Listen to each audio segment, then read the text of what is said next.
কর্মী বলেন শিবির কর্মী বলেন এই ট্যাগিং বাংলাদেশের কেউ খায় না যখন নারায়ে তাকবীর আল্লাহু আকবার স্লোগান দেওয়া হলো সবার আগে কে না করতেছে সবাই দেখছে না নারী শিক্ষার্থীদের নিরাপত্তা দিতে না মুখেই বলে দেয় যে আমরা নারী শিক্ষার্থীদের নিরাপত্তায় বিশ্বাসী কিন্তু কাজের বেলা ঠন উনি হিজাব পরে এই জন্যই তাকে জামায়াত কর্মী বলে তাকে পুলিশে ধরায় দিয়েছে। এভাবে জগন্নাথ বিশ্ববিদ্যালয়ের ছাত্রদল মুখে বলে আমরা নারীদের নিরাপত্তা নিশ্চিত করব, ক্যাম্পাসগুলো হবে নারীদের জন্য নিরাপদ, কিন্তু তারা কি করছে? তারা একজন 14 বছরের আপুকে হেনস্থা করে পুলিশে ধরায় দিয়েছে। শুধু তাই নয়, যখন গত 30 ডিসেম্বর আমাদের যশোর নির্বাচন অনুষ্ঠিত হওয়ার কথা ছিল তখন আমি যখন নারায়ে তাকবীর আল্লাহু আকবার স্লোগান দিয়েছিলাম বিপরীতে তারা কি করেছিল? মাইক টেনে নিয়েছিল। শুধু মাইক টেনে নিয়ে যদি তারা ক্ষান্ত থাকতো তারা ক্ষান্ত থাকে নাই। তারা নারায়ে তাকবীর আল্লাহু আকবারের মতন একটা মহান স্লোগানের বিপরীতে ভুয়া স্লোগান দিয়েছিল।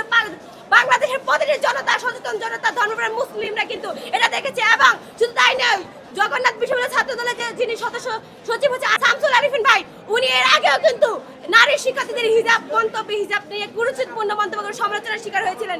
এইভাবে বারবার হিজাব পড়ুয়া নারীদের জগন্নাথ বিশ্ববিদ্যালয়ের ছাত্র দল হেনস্থা করছে। আমি হেনস্থার শিকার হয়েছি, আমি জুলুমের শিকার হয়েছি।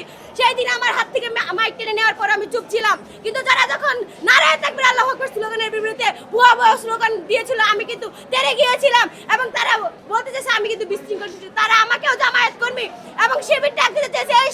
শিবির ট্যাগ, জামায়াত ট্যাগ বাংলাদেশের কোন জনগণ এখন এগুলা খায় না। আপনারা বুঝেন, আপনারা জগন্নাথ বিশ্ববিদ্যালয়ের নারী শিক্ষার্থীদের এভাবে হেনস্থা করতেছেন। কেউ একজন ক্ষমা চাইছিল? নারায়ে তাকবীর আল্লাহু আকবারের বিরুদ্ধে ভুয়া স্লোগান দেওয়ার পরে কেউ ক্ষমা চাইছিল? খাদিজাতুল কুবরা আপু, যারা আমি খুব ভালোবাসি, শ্রদ্ধা করি, উনি গত আওয়ামী লীগ আমলে উনি কিন্তু 15 মাস জেলে ছিল। উনি কিন্তু নির্যাতনের শিকার ছিল, উনি কিন্তু নিজেই জুলুমের শিকার ছিল। কিন্তু যখন নারায়ে তাকবীর আল্লাহু আকবার স্লোগান দেওয়া হলো সবার আগে কে না করতেছে সবাই দেখছে না। আমি এতক্ষণ চুপ ছিলাম, আমি কিচ্ছু বলি নাই।